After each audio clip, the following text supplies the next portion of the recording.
Welcome to Dub Nation. Great to have you. Your hub for everything Utah Warriors of Major League Rugby. Weekly Wednesdays, 6 Mountain Time, right here on the Utah Warriors Facebook and Twitter. I'm Jarom Jordan, alongside Banksy. Tight one. A lot on the road at New England. We'll break it down. A big one at home with the defending champs, the only champs that Major League Rugby have ever had. We have a loaded show today, Banksy. A frustrating road win. Thoughts of what could have been, but looking forward to another week and another home game here at Zions Bank Stadium with Seattle coming to town.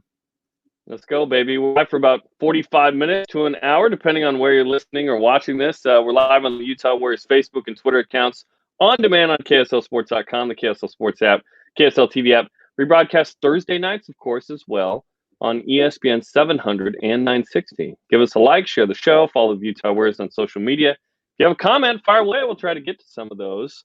And we are handing out a trucker hat to one of you lucky fans who shares the show on Facebook or retweets the post of the game or the show on Twitter. Make sure you do that for your chance to win this trucker hat, which I know you and I wish we had. I'm wearing the one Utah Warriors hat that I had. It's a good looking hat right there with the white back on it. Good looking hat. You know, make sure you give the Utah Warriors a like and then share the show out for your chance to win that fancy piece of headgear right there. Love it. And you don't have to be a trucker to wear. That's the great thing. You don't have to have that the certification to do so. Okay, no 18-wheelers required. Right, exactly. 4 or fewer. We'll discuss the loss at New England, preview the matchup with Seattle this Saturday at home with the one and only Ashlee Byrge, show you scores and standings after week 3, a couple of news and notes to get to as well. We'll chat with Josh Whippy, who had the try of the week. Hey, back-to-back weeks for the try of the week for the Utah Warriors. How about that? And today's Rugby 101 discusses knockoffs. So let's bring in the sideline reporter, the analyst, the USA 7 to 15 scrum half. She is legit. She is awesome. She is Ashlee Byrge to break down the game at Seattle this week. Of course, Banksy, you and Ashlee had the call on ESPN 700, and here we are. What's up, Ashlee? How you doing? Hey guys, how you doing? We're doing well. We're just hoping we can get a piece of that trucker hat we just talked about. But you want too. Yeah, I think I need to calm my hair down. It'll help me. It's been windy here, you know. Tis season out that way, right? Okay, so let's break this down, guys. Obviously, a frustrating loss. It's a 1-point loss. The Warriors tack one on late. Great try, by the way, by Mikey Teo, in extra time there. But this is a game that Utah could and should have won. I think there were just too many mistakes in this one. And you go back to the drawing board, and this isn't a blowout loss where you go, oh, gosh, we weren't good enough. But no, the Warriors were good enough, actually, to win this game, so it's a little frustrating. Yeah, to me, I look at this game as a missed opportunity. I mean, that's kind of how I describe it, because when we think back and with that game, how many times the Warriors not only entered the 22, but were 5 to 7 meters out from the try line and didn't come away with points. Those are those unforced errors that they're going to look back on and, really shake their head. Those are the times that we had some big, individual moments with Josh Whippy's try, Mikey Teo's try, a couple big hits, a couple breaks. But those team moments when you're 5 meters out, those clinical decisions are where we lacked. And that's, unfortunately what ended up losing us the game. I felt like it was really a mentality and a maturity game. We have a really young team that has a lot of experience for the young players that we have. But this is one of those where they'll look back and realize the lessons that they learned and how even when you need to play fast, especially when you're inside that 22, it was the first start for Fraser Hurst. I thought he looked good in moments, but his decision-making looked questionable. His communication didn't look consistent in those moments. And this is a time where you miss maybe some of those former players or some of our more senior players, those guys that are in their early 30s to mid-30s that have played a lot of rugby, that know mentally what it takes in those tight moments to really exert that leadership on this squad and settle the team down. Because there was, Ashlee, as you and I called the game, at least 8 different instances where the Utah Warriors had a chance to score or to put more pressure on or to really put it away and just failed through their own mistakes, not really necessarily through anything that New England did, right? Yeah, I completely agree. And it's also the amount of penalties we gave away, which gave them opportunities to get on the board over and over and over again. So even if we didn't convert when we were 5 meters out, it would have been, we still would have been ahead at the end of the game if we didn't have so many penalties in their half that ended up giving them 3 points on the board. So to me, it's just discipline. It's that decision making and, coming together as a team. I mean, full credit to Bodine Waka, who had an incredible game with his boot and really just kicked the Free Jacks to success. Johnston, the Kiwi, open side flanker, had a great game, scored a big try for New England. But they really didn't do anything fantastic or special that I felt like earned them the victory so much as I feel like the Warriors kind of threw this one away through their own mental mistakes. We saw another card given to Yuri Van Buren, so we've had at least one yellow card in every match so far this game. Hey, I like that consistency. No, we don't like that consistency. We don't want that to be our reputation, and it's costing living on the us. Edge. In the last game when it happened, we were, had a little lead on the score and they tightened it up. This game we ended up losing, so we've got to get disciplined there. 3 cards and a win at Austin as well. Yeah. There's a yellow every game, so we got to certainly tighten that up. So you look at the stats: 58% possession, 61% territory, plus 59 in carries, and plus 505 in meters gained. Like, oh my gosh! Why didn't the Warriors win this convincingly? Right? That bottom left-hand corner. That's exactly why we turned over the ball 16 times. That's undisciplined. Those are unforced errors. And clearly the Free Jacks saw something in their game plan. They were very flexible and mobile on defense. They knew they were going to have to be to battle the dynamic back three that the Warriors fielded with Lobser, with Mikey Teo, and with Josh Whippy. Obviously, it made a difference for the Warriors with both of those guys getting on the board with pretty dynamic tries. But they saw something at the breakdown that they felt like they could attack and really built their entire game plan around that and stuck to it for the full 80 minutes, forcing turnovers, forcing errors, and really kind of maybe getting in the heads a little bit of the forward pack of the Utah Warriors, who weren't able to do what we normally do, which is just run physically over people. Yep. They challenged us at our own game, that's for sure. Yeah, New England defensively, I thought had a great game plan, like you guys have talked about. There weren't as many open seams and space, with the ball in hand for the forwards were met. It was a great game. It was a great game in the scrums and the breakdown, right? In terms of physically matching the Warriors, which that's exactly right. The first 2 weeks, that was what led the way for the Warriors was, hey, we're going to be so physical and dominate in scrums and lineouts and ensuing mauls that we're going to be able to set ourselves up in great spots. One thing I want to point out is no penalty goals, right? That ends up being the difference for New England. They are able to get 4 from Bodie and Waka. If Hagen Schulte, due to those turnovers, as Ashlee mentioned, wasn't in a position to help Utah score as much in this one. But let's talk about the try of the week in Major League Rugby from Josh Whippy, who we will talk with later in the program. It's the 30th minute, and it's a sleepy game at this point, right? A little back and forth, not a ton of scoring. But what an incredible moment we saw from Josh Whippy and Bailey Wilson. The big counterattack, he saw the space. The Free Jacks defensively shaped up with their fullback and their wingers out wide and deep. So it left a big gap in the middle. Whippy saw nobody was there. There was no fullback there. And then a little boot over the top. And then the cap, Bailey Wilson, just on a screamer in support to the outside. And Josh Whippy keeps himself in position to make the play. You see the pursuit from the defense there. And then I felt like Bales could have scored that himself, but you got to reward Whippy for making the play with his boot and then running that support line and dotting down the try.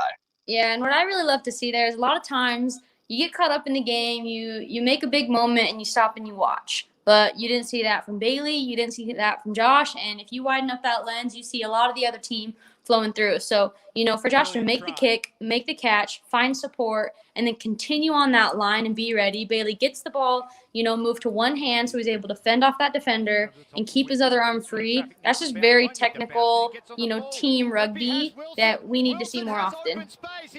Yeah, it was a special try. And back-to-back weeks for the Warriors having the try of the week. I think that's not a coincidence. I think that is a sign that this team has playmakers. This team has special playmaking ability, which is fun. It was Fraser Hurst last week. It was Josh Whippy and Bailey Wilson this week. Oh, by the way, Bailey Wilson's brother Mitch was on the other side for New England, so a little fun for Bailey in that one, right? We also saw, as you mentioned, Fraser Hurst's first start. Banksy, you commented on how he played as a former scrum half. Actually, How do you feel Fraser Hurst did in his first start at scrum half? It was a difficult game, and it's hard to tell. You can't hear what's going on the field there. So it's a 9, especially being a new 9. I know my very first game, I didn't exactly know how to communicate with my team. My team doesn't exactly know how to communicate with me. So I just felt like there was a disconnect, and I don't think that's all on him. As the team continues to play and he gets more minutes, they're going to start meshing together. They're going to understand each other more. So I just think you can tell that it wasn't necessarily the plan to have Fraser be starting. And that's just going to take the team some time. But I think he's a great player. I think he's a smart player. He just needs to build his confidence, and the team just needs to mesh with him, and I think he'll be all right. Yeah, hoping for the best from Michael Baskin, that shoulder to get healthy. And, of course, Fraser, so much talent. But, yeah, just a little bit of inexperience, and he's getting that experience now, the Canadian rookie in Major League Rugby. Okay, Mika Kruse also made his debut. How good is it to have Mika Kruse? He had a really nice run as well in this game, Banksy. Killer run. It got me so excited. Sorry to interrupt, but no, go for it. Very excited. For his first touch of the ball, he came in with a reputation of elusiveness and speed, and his first touch of the ball was all of those things. Made one guy miss, fended another tackle, skipped out of a third. There was a lot of great things that we saw from a really young player. So to have a guy with that much raw talent coming off the bench, backing up the 3 starters that we have, all good signs for Mika in his first minutes as a Utah Warrior. Thank goodness the Giltinis couldn't manage the salary cap well, because the Utah Warriors have taken advantage. And here we are, right? So you look at the Major League Rugby first 15. So Matt Jensen is at lock at number 4. Congratulations to Matt. He continues to just be consistent at 4, man. He is just awesome. Lance Williams with America's Rugby News and Mikey Teo were on the first 15, of course, at 6 and 14. So those 3 guys, again, it was a loss, but there was good play, and it's frustrating, not because it was a loss per se, but because of how it was lost. And I am encouraged by the fact that if the Warriors just play a little bit better, guess what? 3-0. And because the Giltinis were off, and we'll get to this later, hey, you're looking at the top team in the league by points. And yes, games haven't been played the same amount, but right now the Warriors are the best team in the league by points, which is pretty notable, actually, the way that this team has evolved the last couple of years. And yes, it's early. We're going into week 4. But so far, so good for this team. And they prepare for a tough Seattle squad this Saturday. I think the lessons in leadership and experience from this game are really going to be the value out of this loss. Obviously, the bonus point away, putting us top of the table, huge, because it puts a bunch of pressure on the rest of the Western Conference to keep up, especially with the Giltinis coming back off of an off week and the Warriors getting a big play at home. But we saw the structure of the forward pack. We saw how dynamic and how fast this back line can score, both with the Josh Whippy try and Mikey Teo in reverse. We've seen just how dynamic Cliven Lobser can be from the 15 spot, creating space with his boot and with his feet.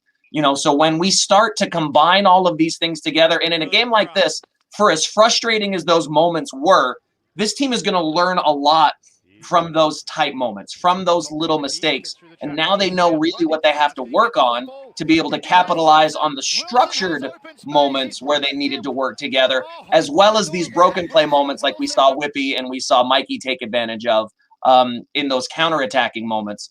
So as this continues to develop, as these guys continue to get more minutes together, I expect a lot of good things to continue to develop for this Warriors team. And we're stoked at our first opportunity to broadcast on TV this week. So, of course, Seattle, and we'll talk about it a little bit later, KSL TV app, KSLSports.com.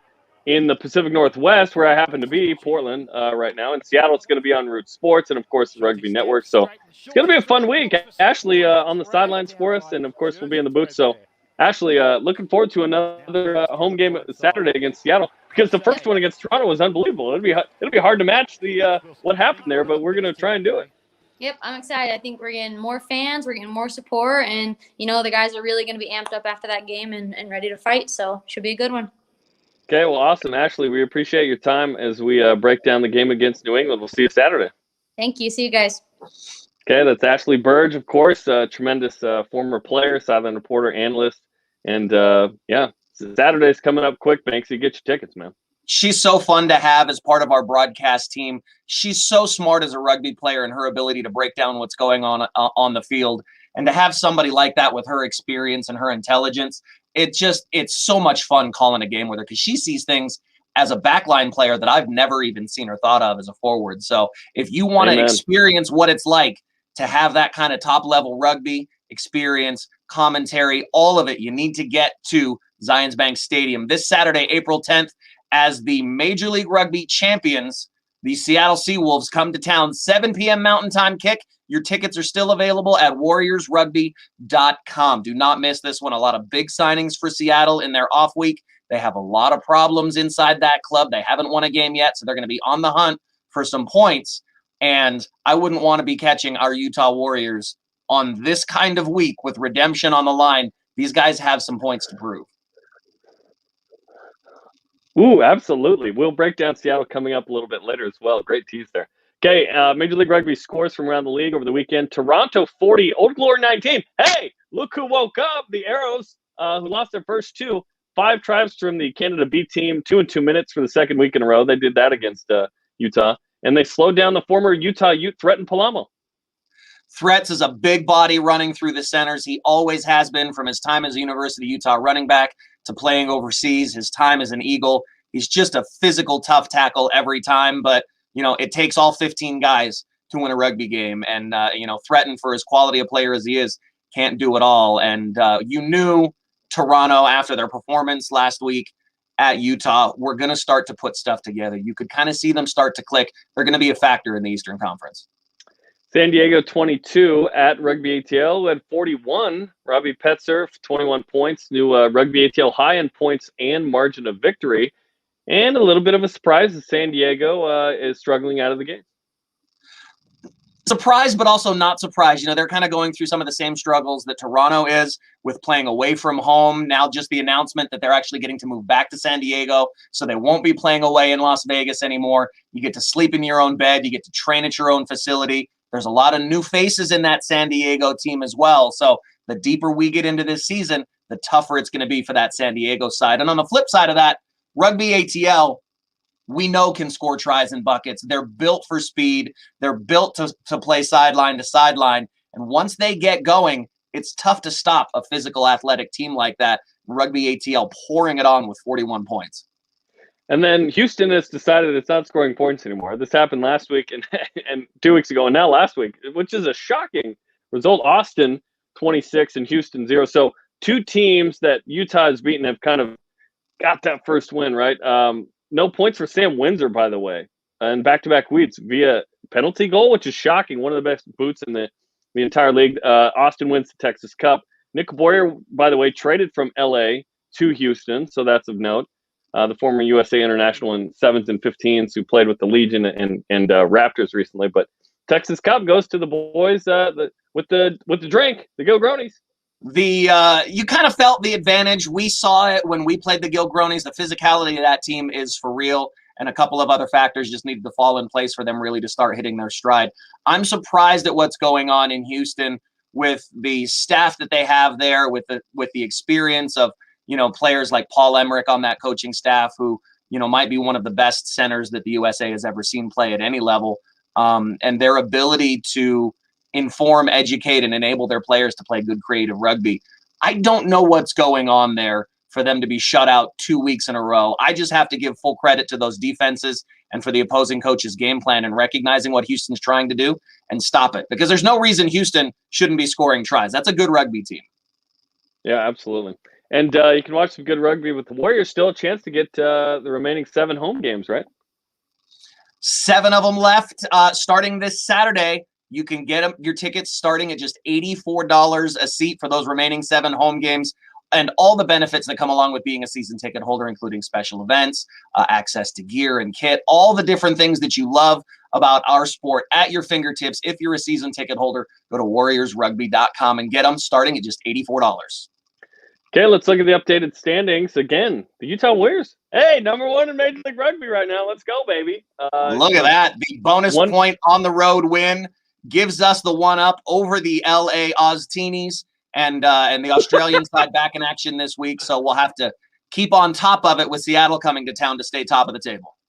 Yeah, you look at the, and again, top 2 in each league gets a playoff berth. So, here's a look at, independent of conference right now. So it's Rugby ATL, LA, and Utah at the top. New England with the win vaults up to 9 points, and then everyone else, 8 or 6, and we're not showing Seattle with 2, on the other side, and Houston with 4. So what's interesting about all of this is, yes, the Warriors have the most points, but Utah's actually lining up against the team with the fewest points in the league coming up this Saturday, which we will break down. So let's go over now the games this week. But first, the mascot for the Utah Warriors. We're going to find out the name in 3 days, Banksy. It's going to be revealed. It's down to a few options. If you want to know what those options are and cast your vote to name the brand new Utah Warriors mascot, text the keyword mascot to 844-940-2733. That's 844-940-2733. Text the word mascot there. You can vote on it, and we'll reveal the name of that Utah Warriors mascot on Saturday. And a lot of great publicity around the league. The mascot showing up in Major League Rugby's pictures, promo items. People are really digging the way this mascot looks, and a great reveal at home versus Toronto and a coming out party for him. We'll find out what we're going to name him coming up on Saturday.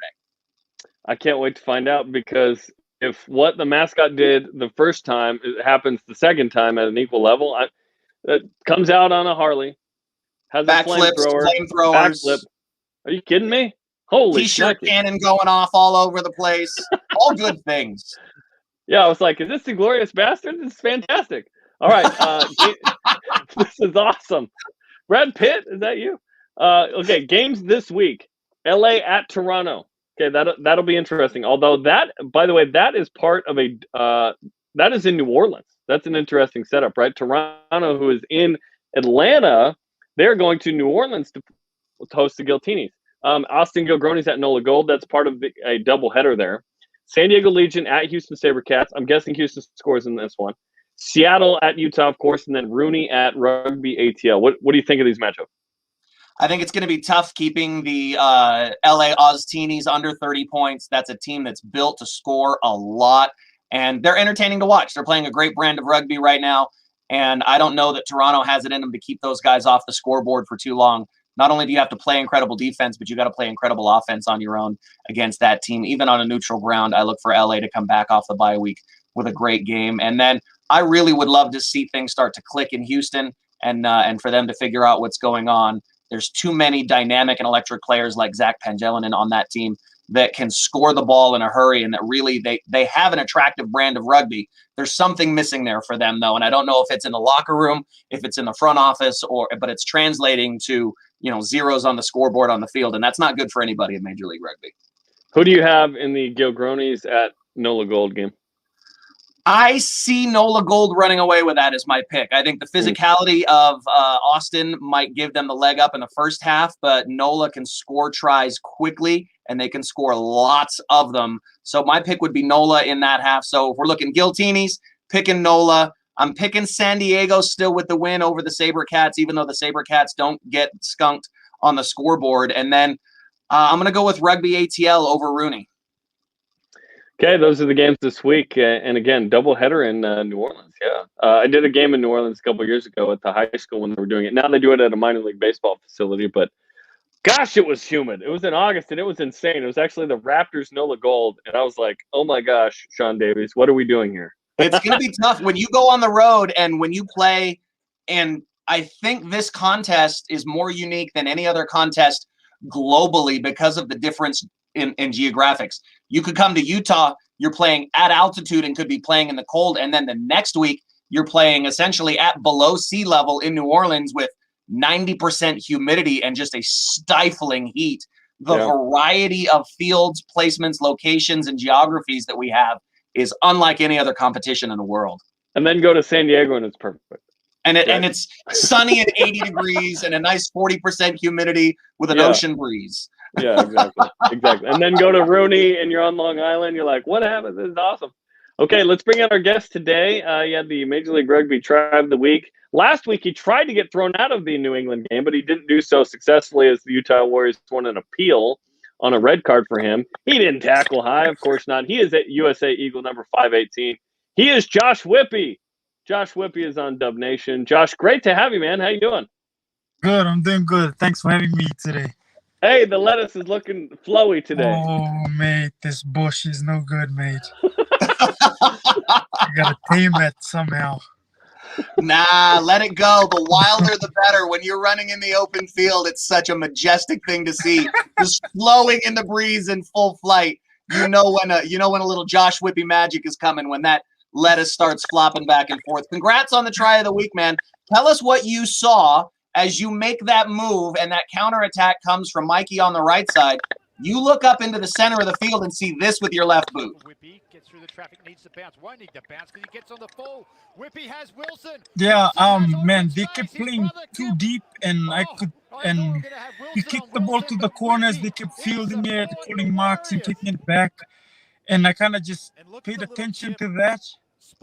And also where the scrum half would be sweeping, and he would always be in the line. So, man, so when they kicked that ball back, I just took the chance. There was a bit of space behind the forwards. So, and I got lucky, to be honest. And that guy, I saw the guy coming to tackle me from the corner of my eye, but he missed. He bailed out, and I threw it to Bailey. I thought Bailey was going to score. I could have done a better job in letting Bailey score by sort of shadowing him, so the guy couldn't get to him, but he was kind enough to give it back to me to score a try. And it was kind of fun because Bailey, as we heard Dan Power there talk about, it was almost Wilson on Wilson. Exactly. Bailey could have scored on his brother. Exactly, yeah. He said that would be great. so nice because his mom was there watching. She flew out. She's on the same flight with us, and she was watching. How nice it would be to see your younger brother score on your older brother, in front of your mom. That would have been crazy, man. That was part of a performance that obviously you guys have talked about, and we'll talk about this week, where that was an opportunity lost, a 1-point loss, and you guys, played up fine. But if you guys play a little bit better, that's probably a win there. And New England played pretty physical. Josh, what was it that prevented coming away with the win in New England? To be honest, they caught us off, man, with their line speed, getting to Hagen, and man, we were just not complacent, more like casual with the ball. We talked about it, our details and ball placement and carries and cleaning out the rucks and giving good, clean ball for the halfback. That kind of, man, we went away from it. From the first 2 weeks where we were up tempo and quick ball, getting these people with the fitness that we have. But man, for some reason, this game against New England, man, we just couldn't get that tempo going. It's got to be tough when you've got that kind of skill and you have it in your hands, especially with that back three. It feels like you guys have settled in now with Mikey playing his more natural position on one side, Cliven playing at 15, and you playing on the outside. The three of you feel like now you're starting to figure each other out creatively. Does that feel the same way when you guys are in training? Is that communication really starting to build between you? Yeah, exactly. It's got to come with time. Obviously, three different guys, three different similar ways that we play. Like, we feel off each other, but just got to come with reps and the weeks and the time we put in with each other. It's starting to click. We can see it in practice now.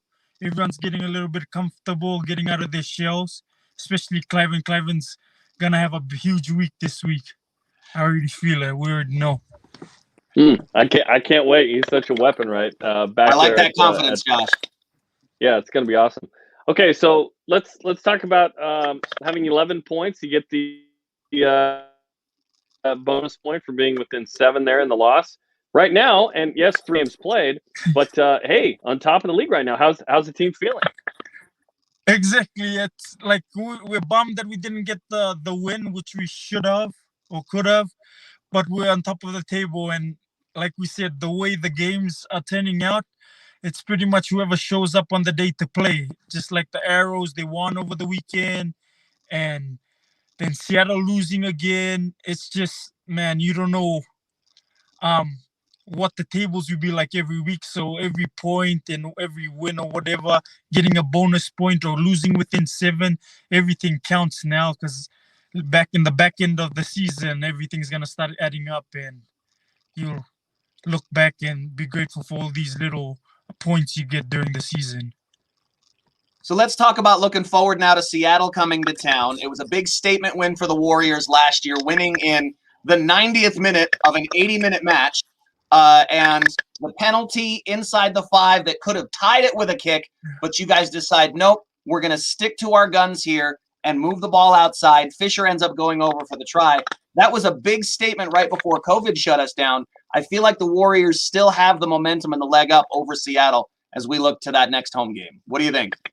Yeah, exactly. We feel like we have the upper edge after watching their last 2 games, and they're kind of losing pretty badly, and they're kind of hurt, kind of gone back into the shell.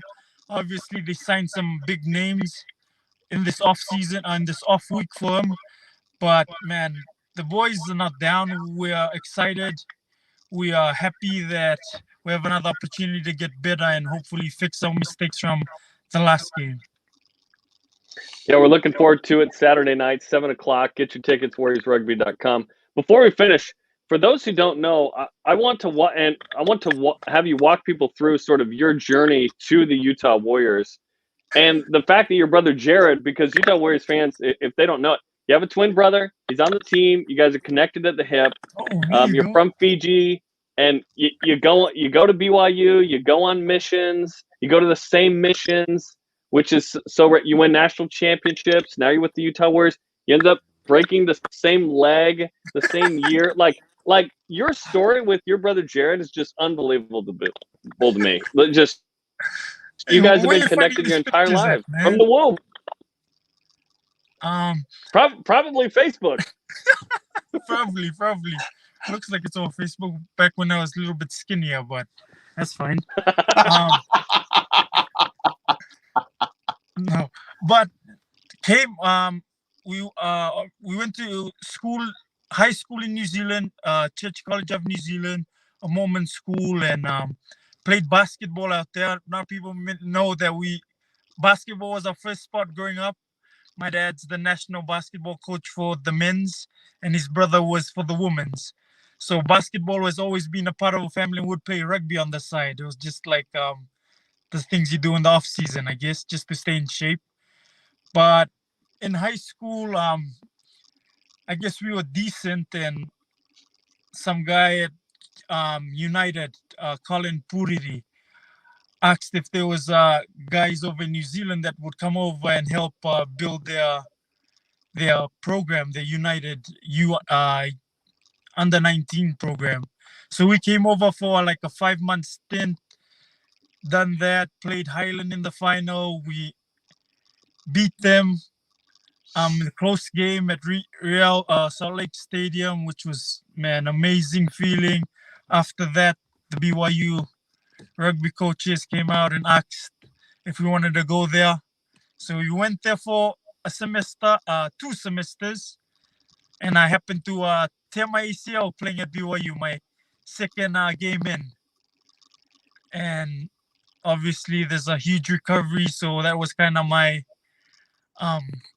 message to go on a mission, So I turned in my papers 6 weeks after my brother. He got his call to the Marshall Islands. 6 weeks later, I got my call to the Marshall Islands. And we served together. He was actually my zone leader for more than half of my mission. So we'd always go on splits together, which was cool. And no one would believe us because they obviously got a fair, little, stocky, bigger guy, and then you got a darker, taller guy. No one would ever believe that we were twins. But mission president was pretty good in letting us serve 6 weeks together, which was nice. It's, man, probably one of the best experiences of my life. Then coming back, we both went to BYU, won a couple of national titles there, graduated. While at BYU in the summers, we would play sevens for Ben Nichols for the Utah 7 selects, won a couple national titles there. Then Kimball approached us that he was starting this league at my final year at BYU. He's like, man, I think you guys would enjoy it. And I think this would be the next step for you. Because after BYU, I was really thinking of just going to work. But I'm grateful for this opportunity to obviously play with the boys and play with my brother again. Look at that shot right there with your brother watching on in the background, all masked up, as you kind of throw that alley-oop pass over the top over former Warrior, I think, Jeremy Misa-Ilegalu there in that picture. You're one of the most fun guys to watch. You've always got a smile on your face. You can tell you love and enjoy the game. I'm proud that you're part of Warriors Nation, and I'm proud that you represent us, brother.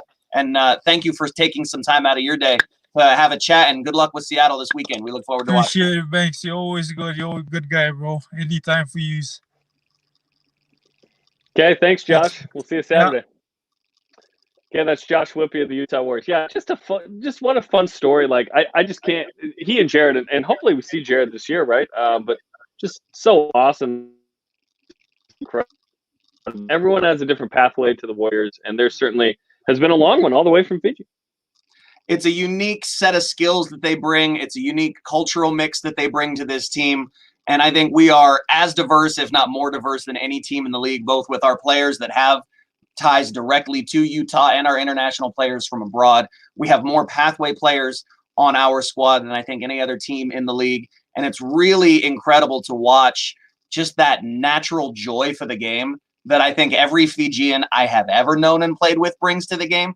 There's just something culturally about the Fijian people that's just fun to be around. And it doesn't matter if, I'm going down to buy some kava from Josh, or whether you're watching him on Saturday under the lights at Zions Bank Stadium. He's the nicest guy on the planet, and the type of person you want to be around, and the type of person you love to have in your locker room. And it doesn't hurt that he can make plays like this with his feet, going up over the top, his vision, his ability to put his players in space.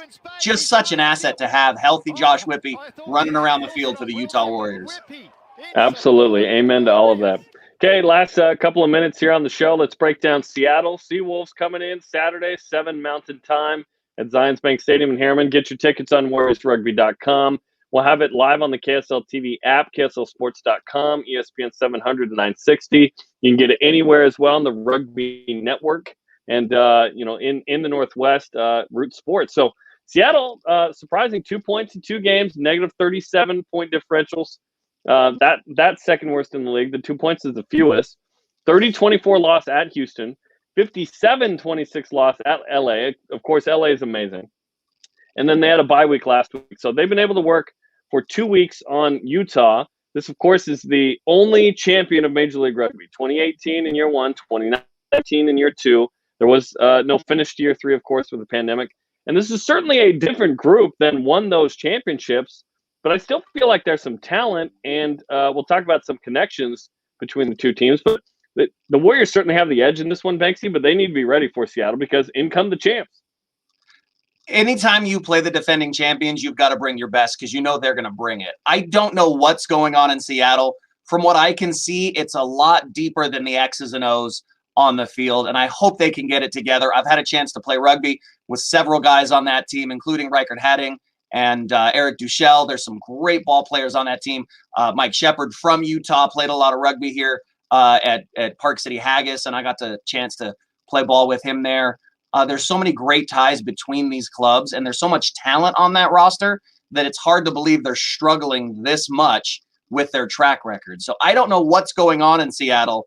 I can only keep my fingers crossed that those problems continue as they visit the Utah Warriors so we can put a big exclamation point, win, and put the league back on notice that the Warriors are for real. Don't sleep on Utah. I expect a win and a bonus point in this. I expect a 5-pointer. I really do, in my extremely biased opinion. Now, they've talked we could talk about some of the things that they've added in, some of the big name signings in the off week. They've been active in trying to add players. Samu Manoa, who was retired, signed to come back with the team. I don't know what his fitness level's like right now, but obviously one of the best American players to ever pick up a rugby ball, played so much time over in the UK in the top leagues. He's an unbelievable rugby player. I don't know how much is left in the tank there, but somebody with that dominating physical ability, going to be a factor. And then you add in the big Japanese asset in the Brave Blossom national team player in, I'm sorry, his name's escaping. Yamada is his last name. I wanted to say Watanabe. Yeah, Akihoto. Yep, Yamada. Yamada's a great rugby player, comes through that Japanese professional system, disciplined, skilled, hardworking. He's going to be a great asset to that team. And then you want to talk about a big physical body, former Warrior, Huluholo Mongoloa, the capped eagle, he played, I think, at Life in college, just a great rugby player and a great guy to have on your squad. He thought he was going to be sitting this year out and made some kind of deal with Seattle to put his boots back on and get back on the pitch. So these guys are coming from the couch to the field at Major League Rugby, though. Not an easy thing to do. So I think it's going to take them another week or two with some of this new leadership and some of these new bodies to really put it together. So for that reason, I'm still giving Utah the edge by 6. Okay, a tight one. Bonus point for Seattle. There, you're nice. Okay, Seta Tuilavuka, oldest player in the league as well, is there. Canada A winger Karsten Leitner among those new signings as well. Okay, let's talk about a few players to watch. So JP Smith still there. Ben Sema, fly half. Although he got hurt against Houston, hopefully he's good to go. One of the best players in the league. Ross Neal has been really good, an outside center Englishman, spent the offseason with the London Irish. You mentioned Rickard Hadding. He's a beast at number 8. He's the captain, the South African. Matthews is an exciting young prospect as well, MLR draft pick. James Malcolm is not the starting hooker, but he scored 3 tries in 10 minutes at LA, albeit kind of they're way behind, but still impressive. And this is part of game 3 of 4 on the road for a team that, hasn't played its first home game at Starfire Sports Complex where they have great crowds. I think it's Seattle and Utah, to me, have the best home crowd. So this is going to be interesting, but there's still some star power on that other side.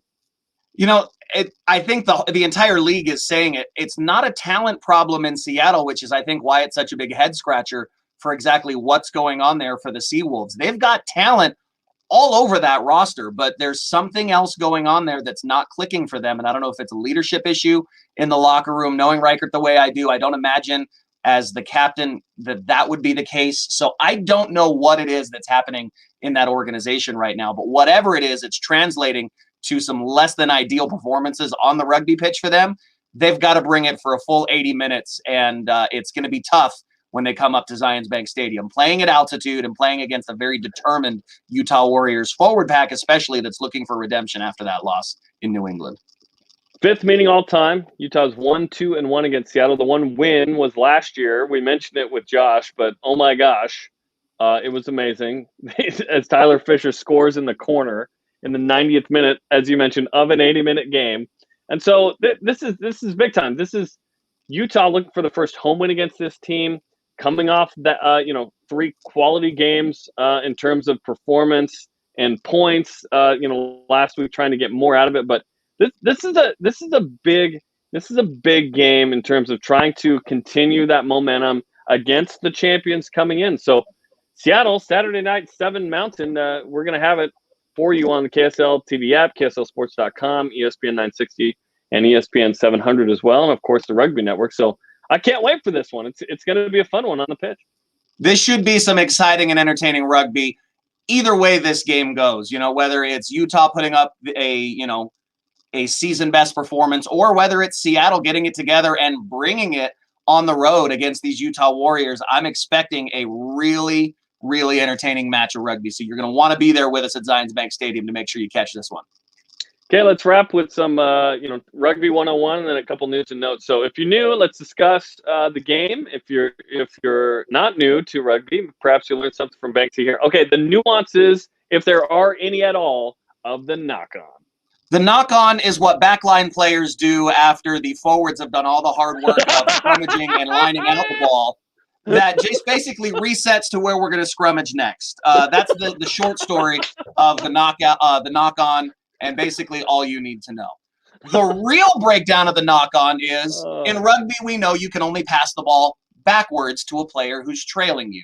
When that player misplays that ball and drops it, and that ball drops in front of that player, it becomes what we call a knock-on. It's probably the most common procedural penalty in all of rugby. It happens more than anything else that you'll see in the game, and you restart the game by the ball changing possession and a scrum to the defending team at the time of the knock-on. So really, the knock-on is just a dropped ball when it's being passed through the hands, or when it's being played on a kick. You'll see it a lot on kickoffs or the high kicks, and those big high challenging balls, the box kicks.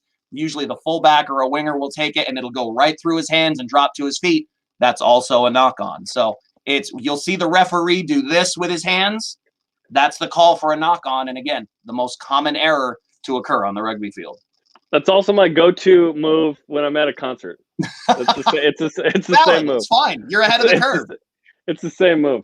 Okay, Major League Rugby news and notes. We mentioned a couple of them, but let's recap them if you missed them. San Diego returns to San Diego, which is good because that's where San Diego is. It's not in Las Vegas. They're back home, which is great.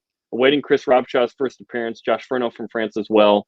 The Toronto Arrows are going to have their home opener, not in Toronto and not in Atlanta where they were. They're going to have it in New Orleans against the LA Ozteenies, as you like to call them. And it's a big week. Every week's big in this. I think in the end we're gonna go, oh, good thing Utah got that bonus point at New England. Good thing. So it's going to be interesting to see. It's another big week in Major League Rugby. There are no easy weeks in Major League Rugby. The competition is always so fierce. You can't take a bottom of the table team for granted. Even look like a team at Houston who's not scored any points in the last 2 weeks. You can't take any team lightly, because on any given day, those 15 guys put their boots on and can run roughshod over you.